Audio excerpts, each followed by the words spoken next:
終於收樓啦！我哋而家就嚟到52樓，就係我哋嘅網紅地點打卡點，係我自己做嘅，超靚咯！佢係咧270度咁樣環抱住呢個景。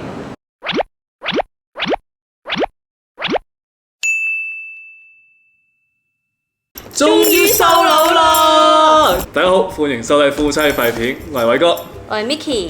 今日呢，就係我哋收樓嘅大日子啦！我哋3年幾前呢，其實都拍過呢個盤俾大家睇過嘅，佢就係屬於都係 Pavilion 嘅一個樓盤啦。話説嗰陣時，我哋去拍呢一個樓盤啦，我哋其實都覺得 Pavilion 呢個集團嗰啲樓咧真係好靚，嗰啲質素都係好 grand 啊，即係好似我哋香港嘅新鴻基嘅樓嘅質素咁樣啦，甚至乎係我覺得係仲靚過新鴻基嘅樓，所以我哋就覺得好吸引。但係我哋3年幾前咧都冇諗住真係喺吉隆坡啊或者喺馬來西亞呢度買樓啦，但係咧始終都係忍唔住。疫情嘅時候咧，我就打去 agent 個公司度問下啦。依家呢個 Pavilion 呢棟樓嘅價錢係幾多啊？會唔會有得平少少啊？因為大家知啦，疫情嘅時候咧，好多樓啦都劈價嘅。原來咧，佢哋真係有做一個 promotion。係啦，咁我哋最後尾就用一個相對地平嘅價錢咧，就入手咗呢一個單位啦。啱啱我哋已經參觀晒嗰啲頂樓嘅會所設施啊，中間嘅會所設施啊，個大堂啊。同埋入邊呢度都睇晒啦，真係個 quality 係冇得輸。係，我哋都覺得好滿意。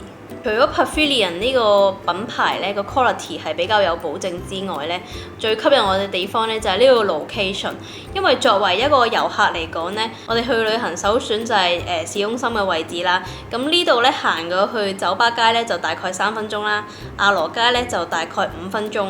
咁如果行去 Pavilion 咧就15分鐘左右，呢個生活圈係超級方便。咁我哋買呢一個公寓啦嘅目的咧，都係為咗投資嘅，因為佢都係一個細嘅單位啦，係啦，一房嘅單位啦，作為出租 Airbnb 咧，其實係幾正嘅。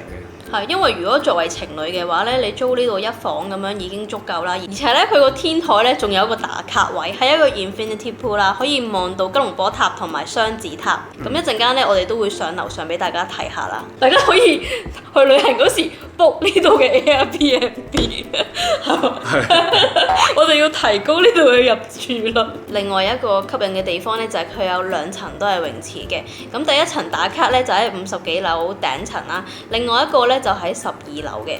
咁如果你唔想同啲遊客逼嘅話咧，你真係想普普通通游一個水咧，你就可以去12樓嗰個位置游啦。我哋而家就同大家開箱我哋一間小小嘅屋企。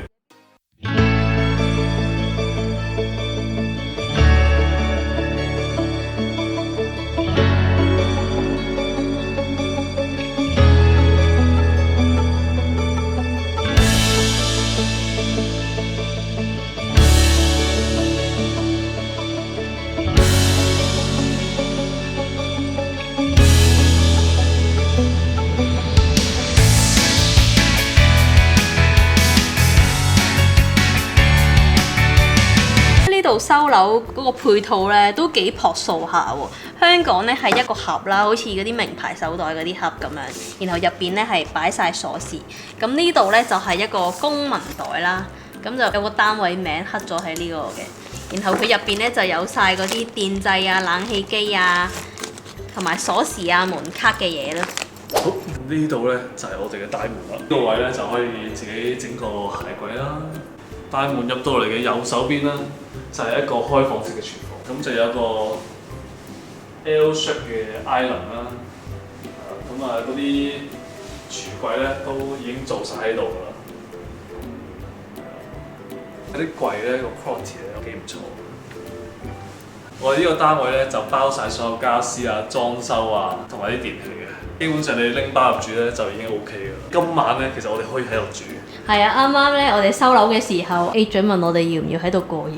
係啦，要試下住下，睇下啲咩問題發現到，然之後同佢哋講，啲人喺度啦，咁就都係有 B B 費事啦。有 B B 咁樣就即係一間房就住唔到咁多人。嗰2個爐頭嘅電磁爐、抽油煙機啦、微波爐啦。雖然呢一個咧就係一房單位啦，但係佢個廚房咧一啲都唔壓迫嘅，我覺得都幾闊落。即係擺晒啲電器之後呢，好鬆動嗰啲空間。呢一個星盤呢，就係我唯一一個要投訴嘅地方。點解呢個星盤呢係咁細個呢？要洗嘢呢，真係唔係幾方便，我覺得。大家都知道我係負責洗嘢㗎啦。跟住就嚟到客廳嘅部分。呢邊咧就有一個 dining area 啦，就俾人食飯嘅。咁佢本身咧就已經配咗佢哋嘅家私啦。咁我都好滿意，因為好有質感啊。佢係乜嘢都比較重啦，同埋你摸落去咧係真係覺得嗰個料咧係幾好。咁佢嗰啲凳咧全部都係好重嘅，好重。呢個台上面咧就有一盞吊燈，就好似好有氣氛咁樣。即係佢個裝修咁樣睇落去好似 grand 啲咁啦。2個人住咧，呢個客廳就已經夠晒。係啊，我覺得好舒服咯，因為佢個空間感係超級大。個重點啊，就係個樓底咧係好高。佢個樓底高度咧係可以掛到風扇嘅。咁而家發展商咧仲爭我哋一把風扇仲未裝到，因為我哋本身買嘅時候咧佢係冇風扇，佢話呢個風扇係送嘅。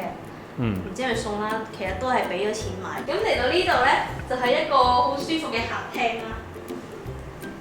有一張2座位嘅 sofa， 咁嗰啲 cushion 咧全部都未拆開嘅，但係我自己都幾滿意嘅配色，因為佢係灰色配呢個藍色調啦，佢感覺上係好似好 grand 咁樣。咁呢張 sofa 咧我哋都好滿意啦，咁 sofa 擺咗4個 cushion， 全部都未開封，我哋應該都唔會開封住喎，因為之後做 Airbnb 等佢哋 Airbnb 嗰邊搞。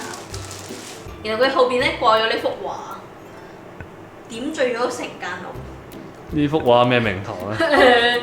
即係咧好多金錢樹喺度搖啊搖啊搖啊搖啊，跟住啲錢咧喺度跌落嚟，成地都係黃金，正唔正先？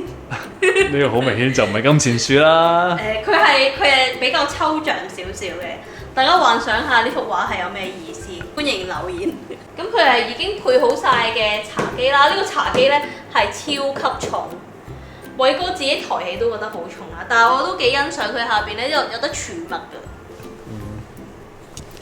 即係有時你覺得張台立亂咧，你可以喺呢度擺啲遙控啊嗰啲嘢塞晒落去。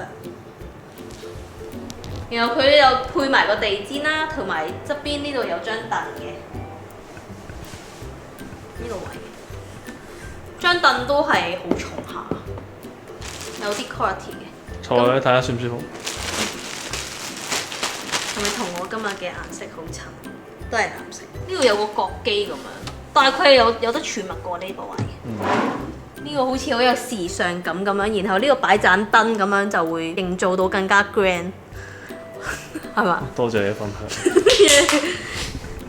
呢邊咧就可以擺啲 WiFi 啦，然後插掣全部喺呢個位。不過呢度有啲硬嘅。係喎。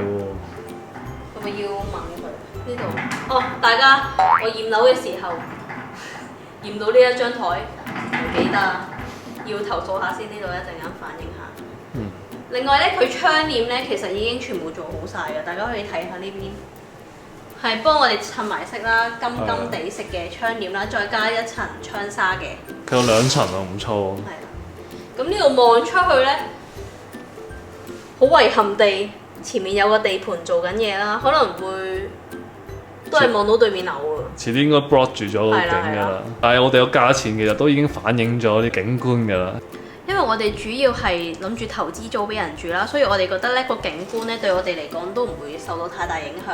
所以如果個景觀差少少，但係個價錢低少少，我哋都可以接受。其實咧要景觀靚少少嘅都有嘅，但係咧我哋嗰陣時就選擇咗呢一個相對嚟講真係平好多嘅一個單位啦。係，大家睇餸食飯，睇餸食飯。呢個就係投資嘅小心得啦。我哋覺得嗰個樓層咧，就算你可能高10層20層咧，咁佢嗰個租金咧，佢都唔會高得去邊嘅啫。咁睇完個客廳，我哋就準備去個主人房。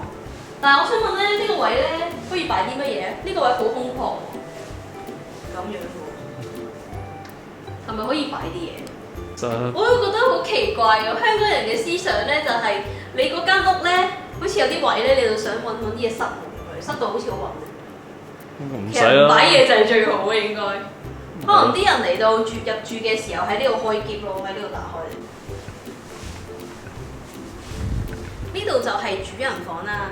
咁入到嚟咧，呢個位係有一個空間俾你擺嘢啦，同埋有一張都幾舒服嘅凳，係好有質感嘅凳啦。可以咁樣喺度坐住。咁可能你喺度用下電腦啊，用下做埋啲。或者你坐喺度睇下電視啊。會唔會有啲近啊？我哋呢個主人房都係包咗一部電視機嘅。啱啱客廳嗰部電視機，我略嫌有少少細啊，我覺得。係咯。不過佢都係用 Samsung，我覺得都 OK 嘅。嗯。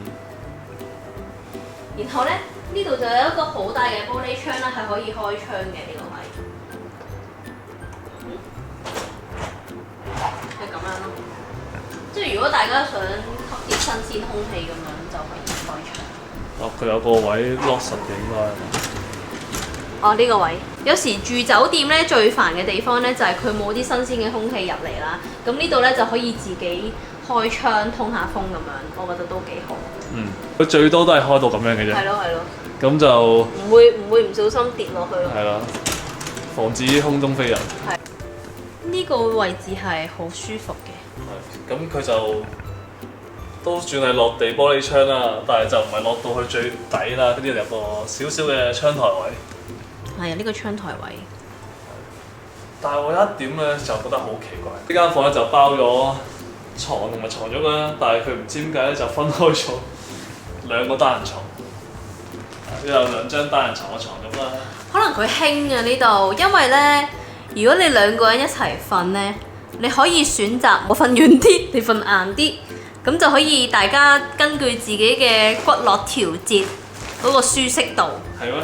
同埋咧，如果一邊落床，另一邊咪唔會喐咯。咁中間咪有條罅喺度，好奇怪。係喎，咁如果大家抱住瞓嘅話，咁咪會跌落去咯中間。大家明唔明呢個設計咧？定係呢度嘅樓係咁樣？一張單人嘅床架嚟。係啊。好搞笑。但係佢床頭 pan 係同一個位咯。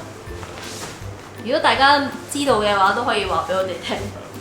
咁上面咧就有部風扇啦。係啊，呢個客廳個風扇咧都係同呢個一樣嘅。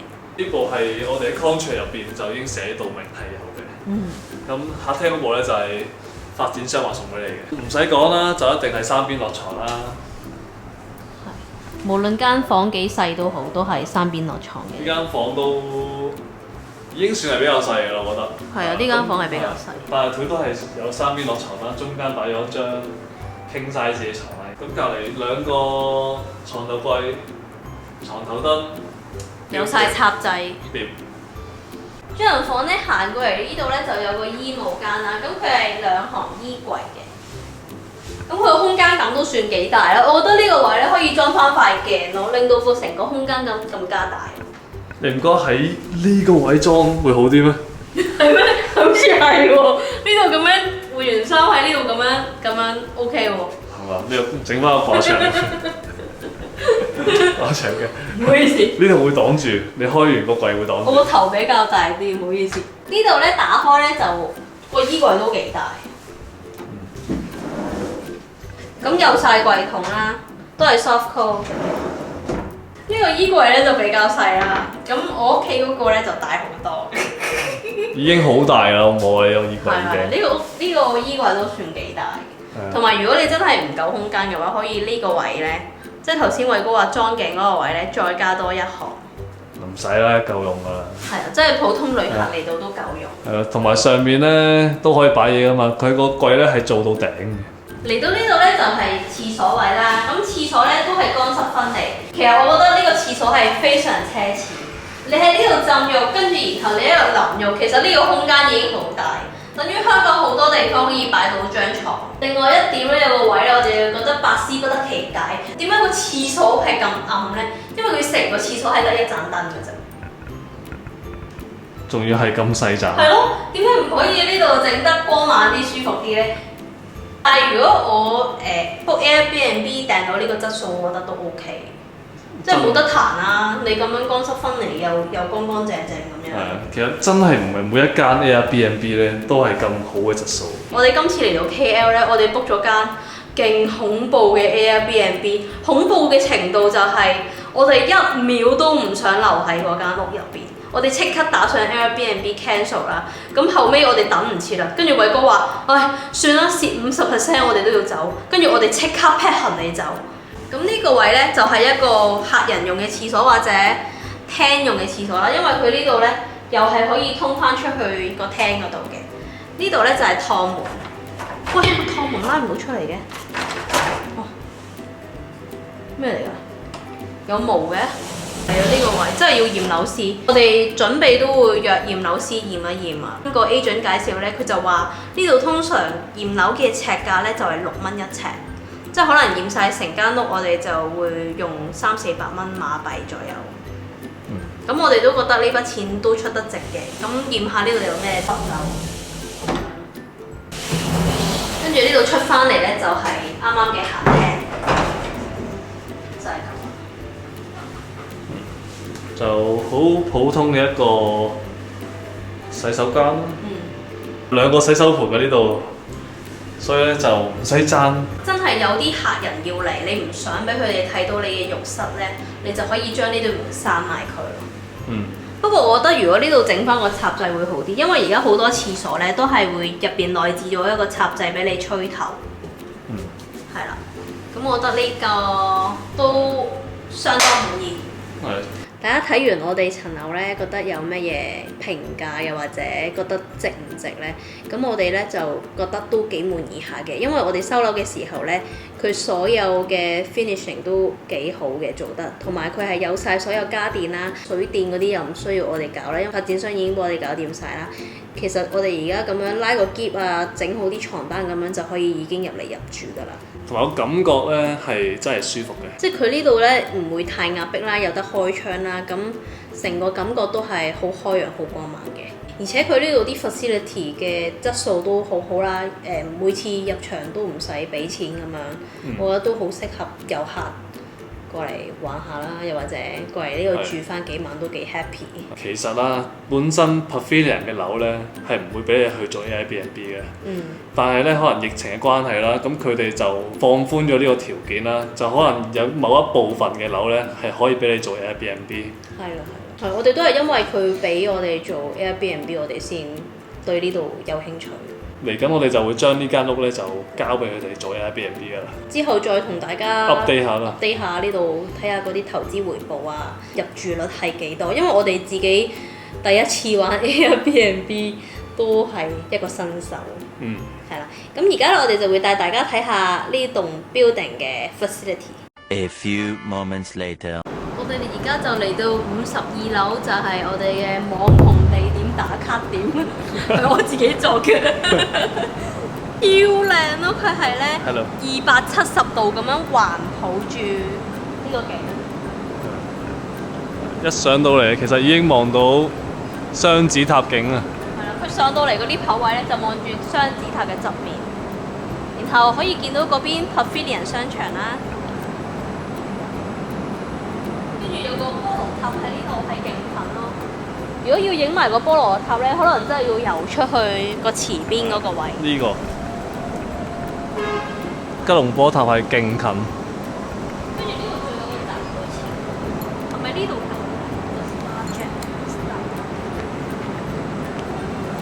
佢話遲啲咧呢個位咧嗰啲水係會暖嘅，就俾人喺度做一個扎古池 SPA 咁。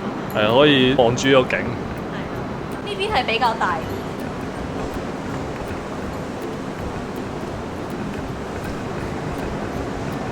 咁樣就可以坐喺度打卡。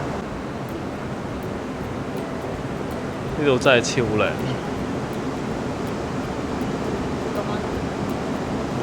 呢邊呢個景觀呢係再開揚啲，因為呢，我哋呢層樓已經係呢度入邊最高嘅嗰一層樓嚟嘅。大家見唔見到呢個吉隆坡塔都係喺我哋隔離，同我哋呢層樓都唔係相差太遠。因為我哋呢個樓呢就係喺個山坡上面嘅，係啊，咁就已經墊高咗，所以呢，我哋呢度52樓啦，就可能已經係等於60-70層樓咁高㗎啦。係啊，我哋喺 Pavilion 嗰個商場嗰邊望過嚟呢度呢，已經係一望就望到我哋呢個 building，揾到個吉隆坡塔，跟住隔離零零舍舍有一層就係呢一度嚟。咁我覺得呢度都幾特別啦，因為喺吉隆坡市中心咧，你對住雙子塔打卡咧，已經係好多個地標啦。咁但係呢度咧係勁近個吉隆坡塔度，即係大家試下唔同新嘢都可以喺呢度打下卡。係咪好黑 sell 死啦？咩事？呢個頂樓嘅泳池咧係專俾大家 for relax 啊、休閒咁樣喺度 hea 下為主嘅，因為大家都可以見到啦，佢俾人 hea 嘅位置咧係非常多。我而家望出去勁靚喎！哦，呢個景觀都幾唔錯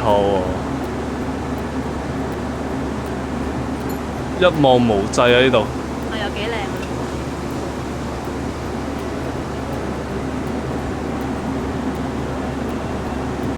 呢邊咧就有個 meeting room 啦，係俾人專係開會啊，又或者喺度傾下嘢咁樣嘅，係 function room。咁我哋而家入去睇下。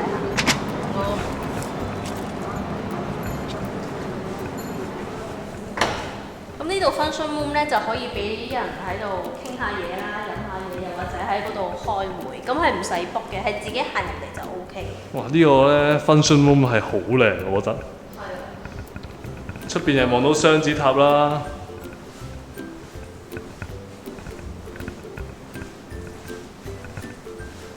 呢邊係望到哇 ！TRX， 你望到 TRX 啦 ，Pavilion 嘅商場啦，好有氣派，我覺得呢個 function room。佢呢個位置咧就可以俾人嚟開，就喺度咁樣，都幾舒服。老闆，你或者喺度做嘢。點啊，威文？今個月條數有咩可能性啊？有好多可能性。散會。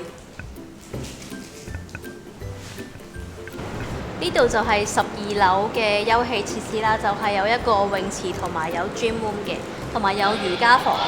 如果唔想上頂層同遊客逼咧，就可以用呢一個，係真係俾人喺度遊個來回來回來回。呢個泳池都幾長嘅。唔可以話係打卡靚咯，但係一定係舒服咯。個環境又好有休閒嘅感覺。嗰邊再有個 BB 嘅游泳池嘅，要唔要睇下？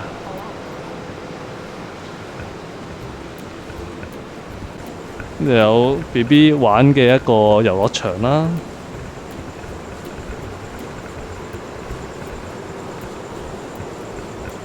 但係呢個位咧仲係喺度維修緊，仲係工程中，所以冇得用啦。呢個係真係 for baby 用嘅。然後呢邊咧就係一啲都係好似上面咁嗰啲休憩設施。係，好似一個空中花園咁樣啦，俾大家休憩嘅。咁呢度望上去咧，就係我哋頭先屋企，即係我哋係望住個池景，望落嚟就可以望到個泳池。呢度係瑜伽房同跳舞房，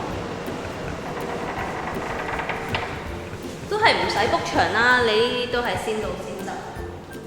咁仲有一塊好大嘅鏡啦。而家帶大家去個 gym room 睇下。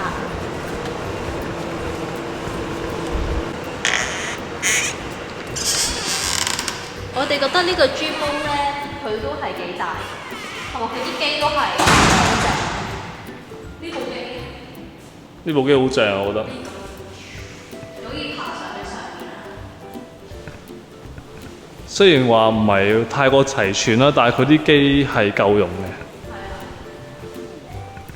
嗰啲跑步機係啊啊，，橢圓運轉機啦，跑步機啦，單車機啦，蛙艇機啦都有嘅，一般嘅帶氧運動都有㗎啦。咁呢邊呢，就係啞鈴區。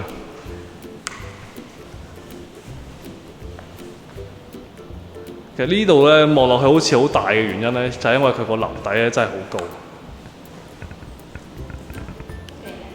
咁對面咧，其實都係有個好似 function room 俾人喺度 gathering 嘅地方嚟嘅。係啊。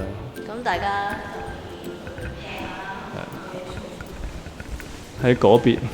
呢個就唔拍俾大家睇啦。咁今日嘅開箱呢，就去到呢度啦。大家覺得我哋嘅新屋嘅環境點樣呢？如果作為一個成日租 Airbnb 嘅人嚟講呢，如果租到呢個咁嘅質素、咁嘅設施呢，我會覺得好開心。我哋今次呢，開箱我哋嘅新屋呢，就去到呢度啦。我哋而家要趕住翻去湊伊頓咯，因為伊頓而家係我哋爸爸媽媽湊住。我哋呢就覺得呢個屋苑啦，我哋好滿意啦。咁嘅價錢啦，可能香港一個車位嘅價錢。就可以買到一個咁靚嘅單位，仲要包埋車位。係啦，仲有一點未同大家講，就係我哋係有車位嘅。係呢個單位係包埋一個車位，即係大家如果揸車嚟嘅話，係包一個車位啦。咁你哋會揸車去到 B1 啦，B1 層呢係有少少嘅 visitor 嘅 parking 嘅，但係呢，如果你想泊翻我哋個單位嗰個車位呢，你就要駛去自動泊車嗰個位置，咁你就嘟嗰張卡，然後嗰個閘門打開呢，你就駛架車入去。咁如果你個車位，我哋嘅車位喺10樓呢，我哋就唔需要兜10個圈咁樣上10樓啦，我哋只需要落地庫泊架車入去嗰部 lift 嗰度，咁我哋就可以成功泊車。咁呢個係另外一個我哋覺得非常滿意嘅地方咯，因為佢用呢個價錢已經可以買到有埋呢個泊車嘅單位，咁先進嘅泊車啦。咁呢條片呢，唔係 sell 大家買樓啦，因為呢度已經賣晒冇得賣㗎啦，俾大家欣賞下啦。因為我哋自己私底下都係好中意欣賞屋同埋睇樓嘅人。我哋平時都好中意睇樓啦。咁呢一個嘅質素呢，講真就真係算係好高㗎啦。我覺得會有90分啦。咁我哋呢條片呢，就到呢度完結啦。如果大家中意呢條片呢，就記住俾個 like 啦。未訂閱我哋嘅朋友呢，就記住訂閱啦。我哋之後呢，會更加分享多啲馬來西亞嘅資訊。記得撳埋個鐘仔啊！我哋有最新嘅影片，你就會收到通知㗎啦。好啦，拜拜。拜拜。